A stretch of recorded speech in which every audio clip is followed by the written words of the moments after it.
funciona esto.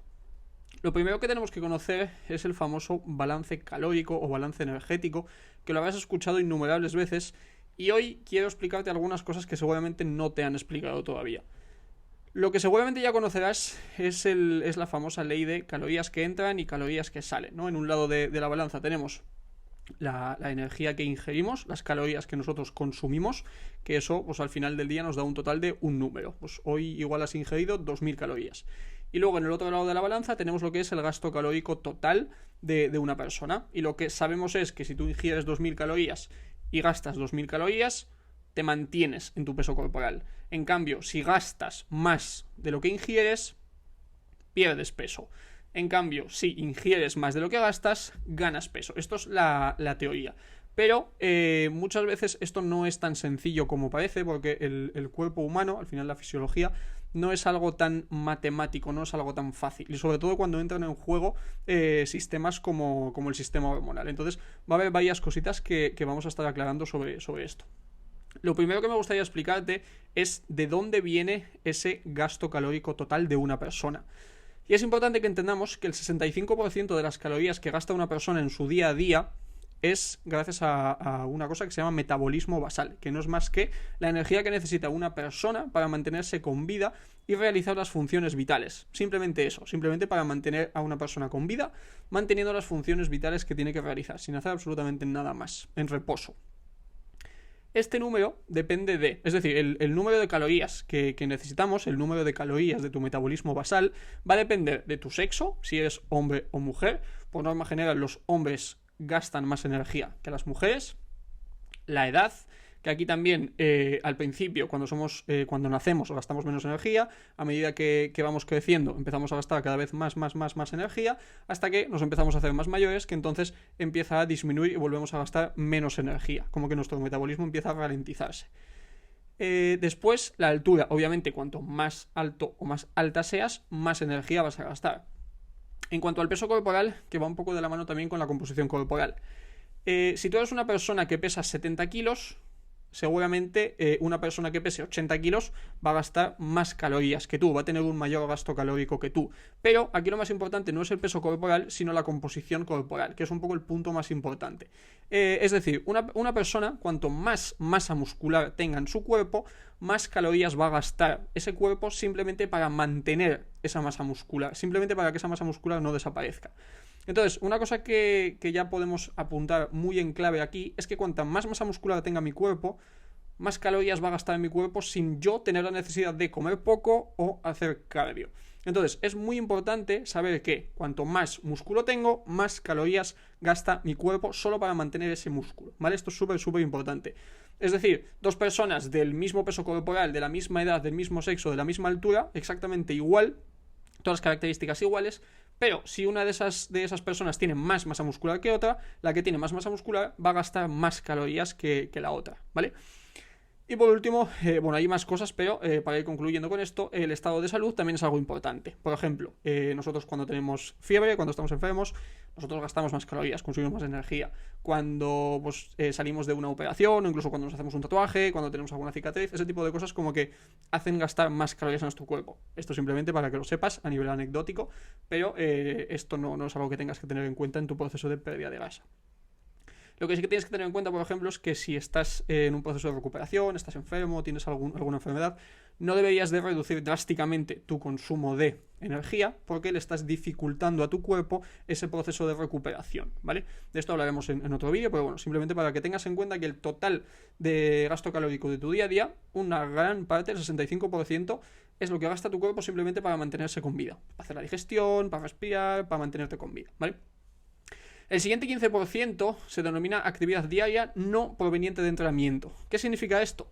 Simplemente el movimiento que hacemos en nuestro día a día. Es decir, si yo voy a comprar el pan y voy andando, si voy al trabajo y voy andando, si subo las escaleras y voy andando, todo este movimiento que hacemos en nuestro día a día, desde que nos levantamos hasta que nos acostamos, supone hasta un 15% del gasto calórico total de nuestro día a día. Y esto es muy importante. El otro 10% son las sesiones de entrenamiento que hacemos. Es decir, si yo voy 4 veces a la semana, 1 hora al gimnasio, o si hago 1 hora de fútbol o de pádel, sea de lo que sea, esas sesiones corresponden al 10% del gasto calórico total. Y luego hay otro 10% que nosotros no tenemos el control sobre ello, que es el efecto termogénico de los alimentos. Es decir, nosotros cuando ingerimos un alimento, para digerir ese alimento, para absorber todos esos nutrientes, para todo ese tipo de procesos internos que realiza nuestro cuerpo, utiliza el calor, utiliza la energía, utiliza las calorías. Entonces, algunas conclusiones que podemos sacar de aquí. Si nosotros queremos perder grasa, lo más eficiente y lo más inteligente sería ganar masa muscular, porque cuanta más masa muscular tengo, más calorías gasta mi cuerpo sin yo tener que estar comiendo poco o hacer horas y horas de cardio. El punto 2, algo muy importante es que en nuestro día a día nos mantengamos muy activos, que esto es lo que se denomina NEAT, que es cuando decimos tienes que hacer 10.000 pasos al día o 12.000 pasos o 15.000 pasos al día. Esto es muy importante porque incluso a nivel de gasto calórico tiene más impacto que ir al gimnasio o ir a hacer una sesión de un entrenamiento de fuerza. Básicamente porque un entrenamiento de fuerza es una hora en tu día o una hora y media, y en cambio el hacer 15.000 o 10.000 pasos en tu día a día es algo que estás haciendo a lo largo de todo el día. La actividad diaria que no proviene de entrenamiento, eso de mantenerte activo en tu día a día, es una herramienta muy infravalorada, pero a nivel de gasto calórico es muy muy positivo, y a nivel de salud y a nivel de otro tipo de procesos también. ¿Qué pasa con esto? Que un entrenamiento de fuerza no es lo más eficiente, no es lo más efectivo, no es lo más inteligente para gastar calorías. Pero es que el objetivo de un entrenamiento de fuerza no es gastar calorías.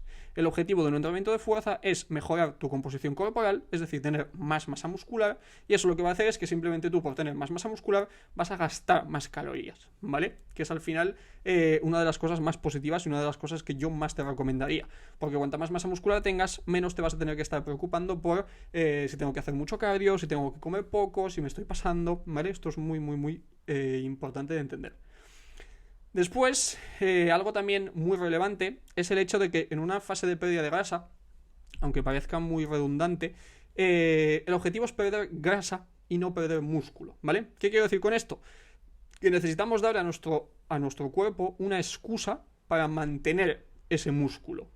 Es decir, el entrenamiento de fuerza, que luego hablaremos de esto.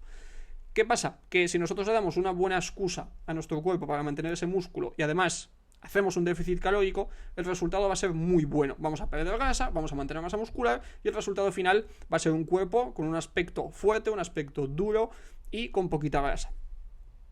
En el otro lado tenemos cuando no hay una buena excusa para que ese músculo se mantenga en tu cuerpo y además hay un déficit calórico.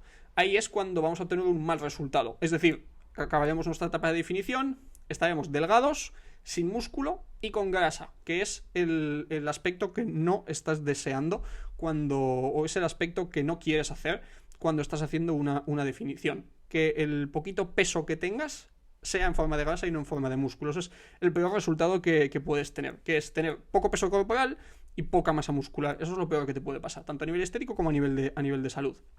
Entonces aquí lo que tenemos que entender es que es igual de importante generar un déficit calórico, es muy importante, pero igual de importante es darle una muy buena excusa a tu cuerpo para que no se deshaga de esa masa muscular.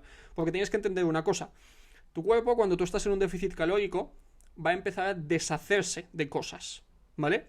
Y si tú no utilizas el músculo, se va a deshacer del músculo. ¿Por qué? Porque como hemos dicho antes, el músculo consume mucha energía. Entonces para tu cuerpo es muy fácil deshacerse del músculo y así ese músculo no está constantemente consumiendo energía. Porque tú, por otro lado, le estás privando de calorías, estás generando un déficit. Le das poca energía y entonces tu cuerpo, si se deshace del músculo, pues va a consumir menos energía, ¿vale? Entonces es una de las cosas que va a intentar hacer tu cuerpo. Entonces tú lo que tienes que intentar, por otro lado, es, gracias a un entrenamiento de fuerza bien planteado, obligarle a que mantenga ese músculo. Y así es cuando tenemos ese buen resultado. Con el déficit calórico perdemos peso, con el entrenamiento nos aseguramos la masa muscular, entonces lo único que perdemos es grasa corporal y es cuando el resultado es bueno. Luego hay otros casos cuando una persona no tiene masa muscular, pero a su vez tiene un aspecto flácido, tiene un aspecto con grasa. Entonces esa persona lo que necesita es una recomposición corporal, que es por ejemplo lo que vemos en esta foto. Esta chica es Pilar, es una de mis clientas, y aquí lo que hicimos fue, ella no tenía suficiente músculo como para hacer una fase de pérdida de grasa, y lo que hicimos fue una fase de recomposición corporal. Es decir, fuimos aumentando la energía, fuimos mejorando el entrenamiento, y lo que consiguió fue perder únicamente 1 kilo, pero ganando mucha masa muscular por el camino, ¿vale? Esto es una fase de recomposición corporal. Hay muchos más ejemplos. Con Lorenzo nos pasó lo mismo. Lorenzo era una persona que no tenía mucha masa muscular y lo que hicimos fue una recomposición corporal e incluso si veis, al final pesa más de lo que pesaba antes, pero su aspecto de masa muscular es mayor y su aspecto de porcentaje graso es peor, ¿vale? Estos son ejemplos de recomposición corporal. Aquí, por ejemplo, con Cristian, esto sí que es una fase de definición, no es una fase de pérdida de grasa. Perdimos 6 kilos y porque era una persona que ya tenía masa muscular. Lo mismo con Gaby. Gaby ya tenía masa muscular y lo que hicimos fue una definición. Con Cristina, por ejemplo, también fue una fase de recomposición corporal, porque aquí no había masa muscular, pero sí que había un poquito de grasa.